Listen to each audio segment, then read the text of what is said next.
Hello guys, welcome back to the channel and welcome back to elite wrestling. तो guys finally इस week का AEW का Dynamite show हो चुका है खत्म। और गाइस आज इस वीडियो के अंदर हम उसके बारे में बात करने वाले हैं और जानने वाले हैं कि इस वीक के AEW के डायनामाइट शो पर क्या हुआ और हमें इस वीक के AEW के डायनामाइट शो पर कौन कौन सी चीजें देखने को मिली है। तो गाइस ये सब बातें जानने के लिए ये वीडियो एकदम आखिर तक देखना और ऐसे ही AEW कंपनी से रिलेटेड हर एक न्यूज, रूमर और अपडेट और AEW कंपनी के हर एक शो का रिव्यू पाने के लिए हमारे चैनल को सब्सक्राइब करना मत भूलना। पर गाइस अब ज्यादा देर न लगाते हुए चलिए ये वीडियो शुरू करते हैं और जानते हैं कि इस वीक के AEW के डायनामाइट शो पर क्या हुआ। तो गाइस इस वीक के डायनामाइट शो की शुरुआत में हमें Adam hangman page commentary table join करते हुए दिखाई दिए और इसलिए क्योंकि इस वीक के डायनामाइट शो पर जिम रॉस नहीं थे और जिम रॉस के एब्सेंस के पीछे का रीजन क्या है ये मैंने आपको अपडेट्स की वीडियो के अंदर बताया है। पर इस सब के बाद फाइनली इस वीक के dynamite show opening match start हुआ जहां पर ब्रायन डेनियल्सन डार्क ऑर्डर के नंबर 5 को फेस कर रहे थे। और अगर यहाँ पर हम बात करें इस मैच की तो गाइस ये मैच डार्क ऑर्डर के नंबर 5 के होम टाउन के अंदर था, इसीलिए इस मैच के अंदर डार्क ऑर्डर के नंबर 5 को काफी तगड़ा सपोर्ट मिल रहा था, जिस वजह से सरप्राइजिंगली इस मैच की शुरुआत से डार्क ऑर्डर के नंबर 5 इस मैच के अंदर डोमिनेट कर रहे थे। और जब कभी ब्रायन इस मैच के अंदर नंबर 5 के ऊपर अटैक करते थे तब नंबर 5 किसी भी तरीके से बचने का रास्ता ढूंढ रहे थे और इसी बीच नंबर 5 ये मैच जीतने काफी करीब पहुंच चुके थे। पर फाइनली इस मैच के आखिर में ब्रायन डेनियल्सन ने नंबर 5 के ऊपर अपना फिनिशर लगाया और अगर यहाँ पर ब्रायन नंबर 5 को पिन करते तो ब्रायन यहाँ पर ये मैच जीत सकते थे, लेकिन ब्रायन ने ऐसा नहीं किया बल्कि ब्रायन ने यहाँ पर नंबर 5 के ऊपर काफी खतरनाक किक्स लगाई और उसके बाद नंबर 5 के ऊपर अपना एक और सबमिशन लगाकर यहाँ पर ब्रायन डेनियल्सन ने मैच सबमिशन के सहारे जीत लिया है। पर ब्रायन के मैच जीतने के बाद यहाँ पर टोनी शिवानी आ गए और यहाँ पर बात करते हुए टोनी शिवानी ने ब्रायन से कहा कि हाल फिलहाल में ब्रायन के मैचेस देखकर ऐसा लग रहा है कि ब्रायन AEW के वर्ल्ड हेवीवेट चैंपियनशिप के लिए मैच रसल करने के लिए रेडी है। और यहाँ पर इस सवाल का जवाब देते हुए ब्रायन ने कहा कि अगर यही डार्क ऑर्डर के बेस्ट मेंबर है तो ब्रायन AEW के वर्ल्ड हेवीवेट चैंपियनशिप के लिए मैच रसल करने के लिए रेडी है। और लास्ट वीक ब्रायन डेनियल्सन ने कोल्ट कैबेनो को हराया है, इस वीक डार्क ऑर्डर के नंबर 5 को हराया है और next week Bryan Danielson Dark Order के एक और मेंबर को हराने वाले हैं। और उसके बाद ब्रायन डेनियल्सन AEW कंपनी की वर्ल्ड हेवीवेट चैंपियनशिप के लिए एडम हैंगमैन पेज को फेस करने वाले हैं। जो बात यहाँ पर ब्रायन डेनियल्सन ने कही और यहाँ पर आगे बात करते हुए ब्रायन डेनियल्सन ने कहा कि जब ब्रायन एडम हैंगमैन पेज को AEW वर्ल्ड हेवीवेट चैंपियनशिप के लिए हराने वाले हैं तब ब्रायन ये प्रूव करने वाले हैं कि हैंगमैन पेज एक कावर्ड है। और ब्रायन कैसे कहते ही हैंगमैन पेज रिंग की तरफ आने लगी,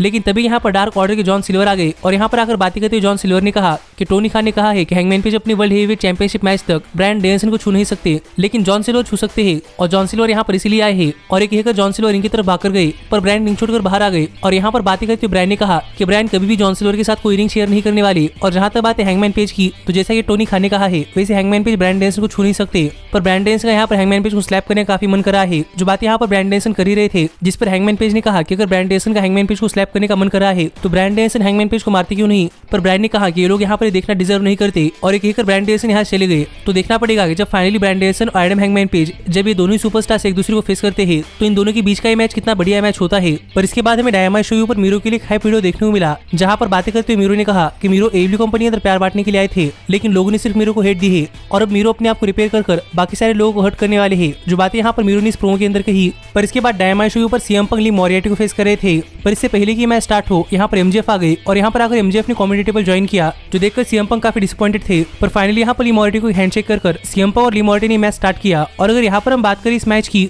तो गाइस सरप्राइजिंगली इस मैच की शुरुआत से इस मैच के अंदर ली मोरियार्टी डोमिनेट कर रहे थे और यहाँ पर ली मोरियार्टी CM पंक के ऊपर काफी तगड़े तगड़े मूव्स लगा रहे थे, जो देखकर कहना पड़ेगा कि यहाँ पर ली मोरियार्टी की टाइगर स्टाइल CM पंक के टेक्निकल स्टाइल के ऊपर भारी पड़ रही थी, जिस बीच में ली मोरियार्टी की तरफ से CM पंक के ऊपर काफी सारे पिन अटेम्प्ट्स देखने को मिले। और यहाँ पर ली मोरियार्टी किसी भी तरीके से मैच जीतने के लिए आए थे और जब भी इस मैच के अंदर ली मोरियार्टी CM पंक के ऊपर भारी पड़ रहे थे तब कमेंट्री टेबल पर बैठे हुए MJF काफी खुश हो रहे थे और यहाँ पर MJF कह रहे थे कि CM पंक अब ओरिजिनल पंक नहीं रहे बल्कि CM पंक एक PG पंक बन चुके हैं। और एक टाइम के लिए ली मोरियार्टी ने CM पंक के ऊपर अपना फेशियल भी लगा दिया, पर फिर भी यहाँ पर CM पंक ने उसके ऊपर किक आउट कर दिया और यहाँ पर ली मोरियार्टी भी CM पंक के हर एक मूव के ऊपर किक आउट कर रहे थे, जो देखकर यहाँ पर पंक भी काफी सरप्राइज थे। पर फाइनली यहाँ पर मोरियार्टी फिनिशर को रिवर्स कर CM पंक ने मोरियार्टी के ऊपर अपना फिनिशर GTS लगाया और यहाँ पर ली मोरियार्टी को पिन कर CM पंक ने मैच जीत लिया है। लेकिन गाइस CM पंक के मैच जीते यहाँ पर माइक लेकर बातें करते हुए MJF ने कहा कि लास्ट वीक CM पंक ने कहा था कि MJF को देखकर CM पंक डिसअपॉइंट हुए हैं, पर इस वीक MJF कहते हैं कि CM पंक को देखकर MJF प्राउड है, क्योंकि CM पंक का कहना है कि CM punk best in the world है, लेकिन फिर भी CM पंक QT मार्शल और ली मोरियार्टी को हराने के लिए स्ट्रगल कर रहे हैं। और MJF को ऐसा लगता है कि CM पंक अपने मैचेस के ऊपर फोकस करने के बजाय डॉक्टर बीट बेकर के ऊपर फोकस कर रहे हैं। और अगर CM पंक और डॉक्टर बीट बेकर एक साथ होते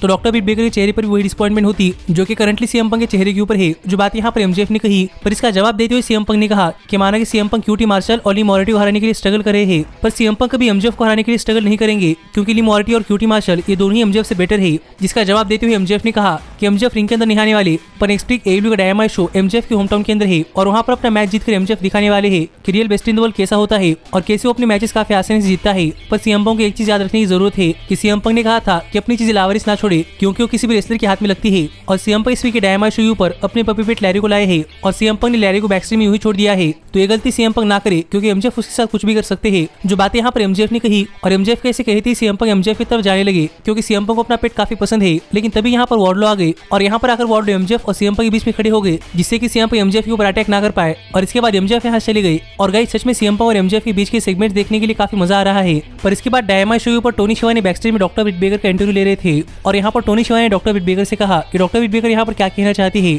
और यहाँ पर बातें करते डॉक्टर ब्रिट बेकर ने कहा कि डॉक्टर ब्रिट बेकर की थैंक्सगिविंग टोनी खान ने बेकार कर दी है, क्योंकि डॉक्टर ब्रिट बेकर रिहो के खिलाफ अपना मैच हार चुकी है। पर मैचेस हारने में कोई प्रॉब्लम नहीं होती, क्योंकि जिम हेटर ने भी अपना मैच हारा है और अब जिम हेटर टूर्नामेंट से बाहर हो चुकी है। जो बात यहाँ पर डॉक्टर ब्रिट बेकर ने कही और ब्रिट बेकर कैसे कहती है, जिम हेटर ने कहा कि डॉक्टर ब्रिट बेकर भी अपने करियर का सबसे बड़ा मैच थंडर रोजा के खिलाफ हार चुकी है, जिस पर प्रॉब्लम इन दोनों ही सुपरस्टार्स की बहस होने वाली थी, लेकिन रेबल ने इन दोनों को ही शांत कर दिया। और इसके बाद यहाँ पर बात करती डॉक्टर ब्रिट बेकर ने कहा कि नेक्स्ट वीक डायनामाइट शो पर जिम हेटर रिहो को फेस करने वाली है और नेक्स्ट वीक रिहो को हराकर जिम हेटर प्रूव करने वाली है कि रिहो एडब्ल्यू कंपनी की विमेंस वर्ल्ड हेवीवेट चैंपियनशिप के लिए टाइटल शॉट डिजर्व नहीं करती। जो बात यहाँ पर डॉक्टर ब्रिट बेकर ने कही तो अब देखना पड़ेगा कि नेक्स्ट वीक क्या होता है। पर इसके बाद डायनामाइट शो पर एडम कोल आ गई और यहाँ पर अगर एडम कोल ने कमेंट्री टीम ज्वाइन की और ये देखकर काफी अच्छा लग रहा था कि जिम रॉस इस वीक के डायनामाइट शो पर कमेंट्री करने के लिए नहीं थे, जिस वजह से यहाँ पर काफी सारे रेसलर्स आकर पार्ट टाइम कमेंट्री कर रहे थे। लेकिन तभी यहाँ पर ऑरेंज कैसिडी आ गई और यहाँ पर अगर ऑरेंज कैसिडी एडम कोल के सामने खड़े हो गए, जो देखकर एडम कोल ऑरेंज कैसिडी की तरफ गए और यहाँ पर ऐसा लग रहा था कि प्रॉब्ली एडम कोल और ऑरेंज कैसिडी बीच में ब्रॉल हो सकता है। लेकिन ऑरेंज कैसिडी ने अपने हाथ अपने पॉकेट के अंदर डाली और उतने में ही सरप्राइजिंगली यहाँ पर यंग बक्स आ गए, जो कि पीछे से ऑरेंज कैसिडी को अटैक करने वाले थे। पर ऑरेंज कैसिडी ने यंग बक्स को देख लिया था और पीछे मुड़कर ऑरेंज कैसिडी ने यंग बक्स के ऊपर अपने काफी खतरनाक किक्स ऑफ डूम लगाए, जो एक काफी फ्री चीज थी। पर तभी एडम कोल ने पीछे से ऑरेंज कैसिडी ऊपर एक लो ब्लो लगाया और यंग बक्स ने यहाँ पर ऑरेंज कैसिडी ऊपर स्लो सुपर किक्स लगाई, जो कि काफी फनी मोमेंट थी। लेकिन फाइनली यहाँ पर ऑरेंज कैसिडी ऊपर डबल सुपर किक लगाकर ऑरेंज कैसिडी ऊपर बीटी ट्रिगर लगाने के लिए गए। लेकिन तभी यहाँ पर बेस्ट फ्रेंड्स आ गए, जिन्होंने यहाँ पर आकर ऑरेंज कैसिडी को बचा लिया। तो देखना पड़ेगा कि हमें आगे यंग बक्स, एडम कोल, ऑरेंज कैसिडी और बेस्ट फ्रेंड्स के बीच में क्या क्या देखने को मिलता है। और इसके बाद एक बैक सेगमेंट के अंदर बात करते टोनी नीस ने कहा कि टोनी फुली प्रिपेयर्ड है और इस वीक रैम्पेज शो पर टोनी सैमी गुएरो को हराकर बनने वाले हैं नए टीएनटी चैंपियन। जिन बातों में कितनी सच्चाई है ये तो हमें इस वीक रैम्पेज शो पर पता चलेगा। पर इसके बाद डायनामाइट शो पर वार्डलो एक लोकल टैलेंट को फेस कर रहे थे और कहना पड़ेगा कि एमजेएफ के आगे पीछे घूमते हुए वार्डलो को अपने सिंगल्स करियर के ऊपर फोकस करने का टाइम नहीं मिला, इसलिए एमजेएफ का गुस्सा यहाँ पर लोकल टैलेंट के ऊपर निकालते हुए वार्डलो ने उस लोकल टैलेंट के ऊपर काफी ब्रूटली अटैक किया। और ये मैच स्टार्ट होते अपने अपोनेंट के ऊपर काफी खतरनाक अटैक कर वार्डलो ने अपने अपोनेंट के ऊपर लगातार 4 पावर बम्स लगाए और यहाँ पर अपने अपोनेंट को पिन कर वार्डलो ने मैच जीत लिया है। पर वार्डलो की मैच जीतने के बाद यहाँ पर शॉन स्पियर्स स्टील चेयर से उस लोकल टैलेंट के ऊपर अटैक करने लगे और आखिरकार वार्डलो ही शॉन स्पियर्स को यहाँ से ले गए। पर इसके बाद डायनामाइट शो पर बैकस्टेज में टोनी शिवानी, पेंटा एल ज़ोरोयम और पाक का इंटरव्यू ले रहे थे और यहाँ पर बात करते टोनी शिवानी ने कहा कि last week 8 man tag team match के अंदर रे फिनिक्स काफी बुरी तरीके से इंजर्ड हो चुके हैं, तो अब लूचा ब्रोस अपने world tag team championships FTR के अगेंस्ट किस तरह से डिफेंड करने वाले हैं। और यहाँ पर इस सवाल का जवाब देते हुए पेंटा एल ज़ोरोयम ने कहा कि रे फिनिक्स के रिप्लेसमेंट के तौर पर पेंटा के पास उनके खुद के टैग टीम पार्टनर यानी कि पाक है और पेंटा और पाक मिलकर एफटीआर को उनके वर्ल्ड टैग टीम चैंपियनशिप्स के लिए हराने वाले हैं। जो बात यहाँ पर पेंटा ने कही। पर जब टोनी ने यहाँ पर पाक से पूछा कि पाक के चेहरे की ओर पट्टियां लगी हुई है तो क्या पाक अपना मैच रसल करने के लिए 100% रेडी है। और यहाँ पर इस सवाल का जवाब देते हुए पाक ने कहा कि पाक एक आग से भी एफटीआर को हरा सकते हैं। जो बात यहाँ पर पाक ने कही तो देखना पड़ेगा कि जब पेंटा और पाक अपनी world tag team championships FTR के अगेंस्ट डिफेंड करते हैं तो हमें इन दोनों ही टैग टीम्स के बीच में कितना बढ़िया मैच देखने को मिलता है। पर इसके बाद डायनामाइट शो पर स्टिंग और डार्बी एलिन मिलकर बिली गन और कोल्टन गन को फेस कर रहे थे। और अगर यहाँ पर हम बात करें इस मैच की तो गाइस ये मैच अब तक के डायनामाइट शो पर एक बहुत ही बढ़िया मैच था और माना कि डार्बी एलिन और कोल्टन गन ने मैच स्टार्ट किया, लेकिन जब इस मैच के अंदर बिली गन और स्टिंग एक दूसरे के आमने सामने आ गए तो गाइस तब हमें इस मैच का सबसे बड़ा पॉप देखने को मिला है। और यहाँ पर इन दोनों ही सुपरस्टार्स को रेसल करता हुआ देख क्राउड काफी खुश था। पर यहाँ पर स्टिंग बिली गन के ऊपर भारी पड़ रहे थे, इसलिए जब डार्बी एलिन लीगल थे तब बिली गन इस मैच के अंदर टैग लेकर आ गए और इसके बाद बिली गन और कोल्टन गन इन दोनों ने मिलकर डार्बी एलिन के ऊपर काफी ब्रूटली अटैक किया। और एक टाइम के लिए इस मैच के अंदर कोल्टन गन डार्बी एलिन के ऊपर स्टिंग का फिनिशर यानी स्कॉर्पियन डेथ लॉक लगाने के लिए गए, पर डार्बी एलिन ने स्टिंग को टैग दे दिया और इसके बाद स्टिंग इस मैच के अंदर आ गई और स्टिंग ने इस मैच के अंदर बिली गन और कोल्टन गन इन दोनों के ऊपर काफी तगड़ा अटैक किया। और आखिरकार यहाँ पर स्टिंग ने कोल्टन गन के ऊपर अपना फिनिशर स्कॉर्पियन डेथ लॉक लगाया, जिस बीच बिली गन ने रेफरी को डिस्ट्रैक्ट किया और ऑस्टन गन ने स्टिंग के ऊपर अटैक किया, जो देखकर डार्बी एलिन ने रिंग के बाहर ऑस्टन गन के ऊपर काफी खतरनाक सुसाइड डाइव लगाई। और यहाँ पर डार्बी एलिन की लैंडिंग देखकर मुझे ऐसा लग रहा था कि प्रॉब्ली यहाँ पर डार्बी एलिन खुद इंजर्ड ना हुई हो, पर डार्बी एलिन खड़े हो गए और डार्बी ने दूसरी तरफ बिली गन के ऊपर भी एक डाइव लगाई, जिसके बाद कोल्टन गन के ऊपर अपना फिनिशर यानी कि स्कॉर्पियन डेथ ड्रॉप लगाकर यहाँ पर कोल्टन गन को पिन कर स्टिंग ने अपनी टीम के लिए ये मैच जीत लिया है, जिससे कि अभी एडब्ल्यू कंपनी के अंदर स्टिंग अनडिफिटेड है। तो देखना पड़ेगा कि आगे चलकर एडब्ल्यू कंपनी के अंदर स्टिंग और डार्बी एलिन के लिए क्या होता है। पर इसके बाद डायनामाइट शो पर एलेक्स मार्वेज बैकस्टेज में क्रिस जेरिको का इंटरव्यू ले रहे थे और यहाँ पर बात करते हुए एलेक्स मार्वेज ने पूछा कि लास्ट वीक रैम्पेज शो पर क्रिस जेरिको ने एडी किंग्स की मदद की है, तो इसके ऊपर क्रिस जेरिको का क्या कहना है। और यहाँ पर जवाब देते हुए क्रिस जेरिको ने कहा कि पहली बात तो ये कि last week Chris Jericho Eddie Kings की मदद करने के लिए नहीं आए थे, बल्कि लास्ट वीक क्रिस जेरिको 2.0 के ऊपर अटैक करने के लिए आए थे, क्योंकि क्रिस जेरिको की 2.0 के साथ नहीं बनती और वैसे भी एडी किंग्स ने कहा है कि एडी किंग्स को मदद की जरूरत नहीं है, इसीलिए क्रिस जेरिको वहाँ पर एडी किंग्स ने मदद करने के लिए नहीं गए थे। जो बात यहाँ पर क्रिस जेरिको कर ही रहे थे, लेकिन तभी यहाँ पर 2.0 आ गई और यहाँ पर आकर 2.0 ने क्रिस जेरिको के ऊपर काफी ब्रूटली अटैक किया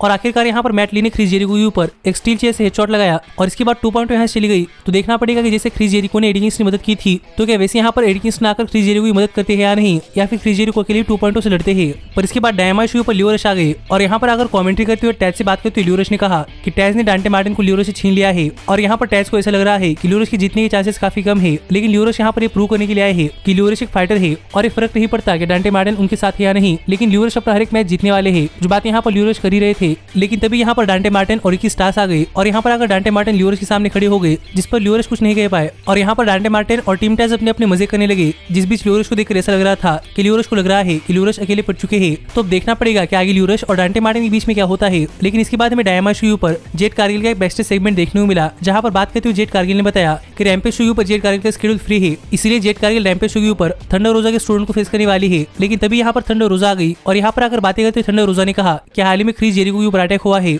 जिस वजह से एडब्ल्यू के रैम्पेज शो पर क्रिस जेरिको की कमेंट्री जगह खाली है और टोनी खान ने वो जगह थंडर रोजा को दी है और थंडर रोजा एक मैच के लिए कमेंट्री कर सकती है, इसीलिए थंडर रोजा जेट कारगिल का मैच चूज करती है। जो बात यहाँ पर थंडर रोजा ने कही, जिससे कि रैम्पेज शो पर जेट कारगिल के मैच के दौरान थंडर रोजा कमेंट्री टीम पर रहने वाली है। तो देखना पड़ेगा कि रैम्पेज शो पर इस मैच के बीच में क्या होता है। पर इसके बाद हमें डायनामाइट शो पर टीबीएस वुमेन चैंपियनशिप टूर्नामेंट के मैच के अंदर क्रिस स्टैटलैंड और रूबी सोहो को फेस करती हुई दिखाई दी। और अगर यहाँ पर हम बात करें इस मैच की, तो गाइस ये मैच एक बहुत ही बढ़िया मैच था और कहना पड़ेगा कि इस वीक के डायनामाइट शो पर रूबी सोहो और क्रिस स्टैटलैंडर इन दोनों ने ही मिलकर एक बहुत ही बढ़िया मैच डिलीवर किया है। और ये मैच इतना बढ़िया था कि एक टाइम के लिए इस मैच के अंदर सभी लोगों ने यहाँ पर खड़े होकर रूबी सोहो और क्रिस स्टैटलैंडर के लिए तालियां बजाई है। और इस मैच में हमें इन दोनों ही सुपरस्टार्स की तरफ से बहुत ही बढ़िया मूव्स तो देखने को मिले ही है। पर इसके साथ हमें इस मैच के अंदर काफी शॉकिंग किकआउट्स भी देखने को मिले, जिस पर इन दोनों ही सुपरस्टार्स का रिएक्शन काफी बढ़िया था। पर इस सब के बाद अगर यहाँ पर हम बात करें इस मैच की विनर की, तो गाइस फाइनली इस मैच के आखिर में रूबी सोहो क्रिस स्टैटलैंडर के ऊपर अपना फिनिशर लगाने के लिए गई, पर क्रिस स्टैटलैंडर ने रिवर्स कर दिया और क्रिस स्टैटलैंडर रूबी सोहो के ऊपर अपना फिनिशर लगाने के लिए गई, लेकिन रूबी सोहो ने इसे एक रोलर पिन के अंदर कन्वर्ट कर लिया और यहाँ पर क्रिस स्टैटलैंडर के ऊपर एक रोलर पिन कर यहाँ पर क्रिस स्टैटलैंडर को पिन कर रूबी सोहो ने मैच जीत लिया है।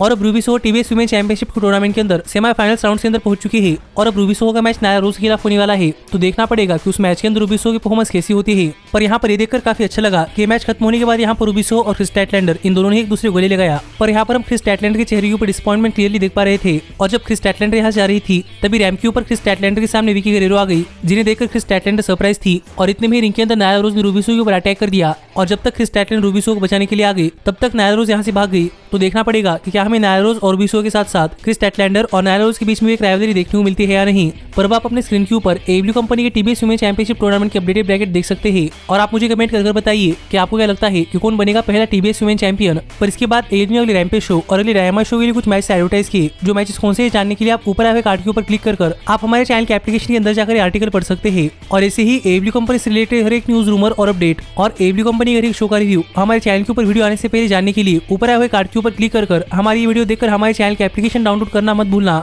और हाँ, अगर आप इंडिया के अंदर एडब्ल्यू सुपरस्टार से मर्चेंडाइज खरीदना चाहते हैं, तो ऊपर आए हुए कार्ड के ऊपर क्लिक कर ये वीडियो देखकर इंडिया के अंदर एडब्ल्यू सुपरस्टार से मर्चेंडाइज खरीदना मत भूलना। और हाँ, ये वीडियोस थोड़े पुराने हैं, इसीलिए अगर आपको इस वीडियो के अंदर मेरे बात करने का तरीका थोड़ा सा अजीब लगता है तो उसके लिए सॉरी, क्योंकि तो मेरे पास यूट्यूब के ऊपर उतना एक्सपीरियंस नहीं था। पर इस सब के बाद फाइनली यहाँ पर टाइम हो चुका था इस वीक के रैम्पेज शो के मेन इवेंट का, जहाँ पर एक स्ट्रीट फाइट मैच के अंदर कोडी रोड्स अंद्रादे एल इडियोलो को फेस कर रहे थे। और अगर यहाँ पर हम बात करें इस मैच की, तो गाइस जब कोडी रोड्स इस मैच के लिए अपने एंट्रेंस कर रहे थे, तभी अंद्रादे एल इडियोलो ने कोडी रोड्स के ऊपर अटैक करना स्टार्ट कर दिया और यही से मैच ऑफिशियली स्टार्ट हुआ। और इस मैच के स्टार्ट में अंद्रादे एल इडियोलो और कोडी रोड्स ये दोनों ही ग्राउंड के अंदर जाकर रेसल कर रहे थे। पर जैसे तैसे करके दोनों ही सुपरस्टार्स रिंग के अंदर आ गए और हमें इन दोनों ही सुपरस्टार्स के बीच में बहुत ही बढ़िया मैच देखने को मिला है, जहाँ पर इन दोनों ही सुपरस्टार्स ने एक दूसरे के ऊपर बहुत सारे खतरनाक वेपन से अटैक किया है, जैसे कि steel chair, steel chain, trash can और भी खतरनाक वेपन्स। और इसी बीच हमने देखा ये दोनों एक दूसरे के सिर के ऊपर स्टील चेयर से वार कर रहे थे, जो कि रेसलिंग इंडस्ट्री के अंदर काफी खतरनाक मुंह मानी जाती है। और इसी बीच एक टाइम के लिए अंद्रादे एल इडियोलो कोडी रोड्स के ऊपर कंक्रीट फ्लोर के ऊपर अपना फिनिशर लगाने के लिए गए, लेकिन कोडी रोड्स ने रिवर्स कर दिया, जिसके बाद हमने देखा कि कोडी रोड्स के सिर से खून निकल रहा था। और इसी बीच कोडी रोड्स एक टाइम के रिंग के नीचे से एक वेपन लाने के लिए गए, जिस बीच कोडी रोड्स को एक स्लेज हैमर मिला, जो कि ट्रिपल एच का वेपन था।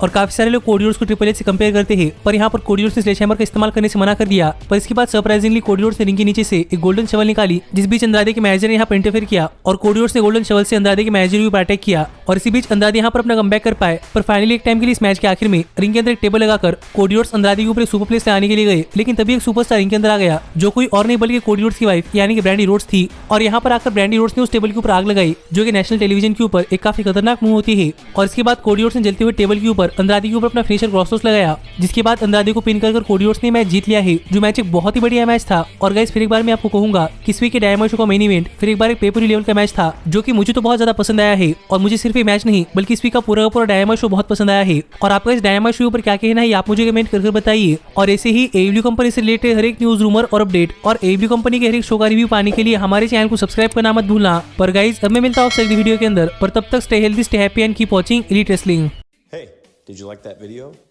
Click the screen for more. And where do you think you're going? Check out our official merchandise page and to support the entire cast. And thanks so much for being the elite. The elite, the elite. What, Nick, you're not going to sing it all with me this time?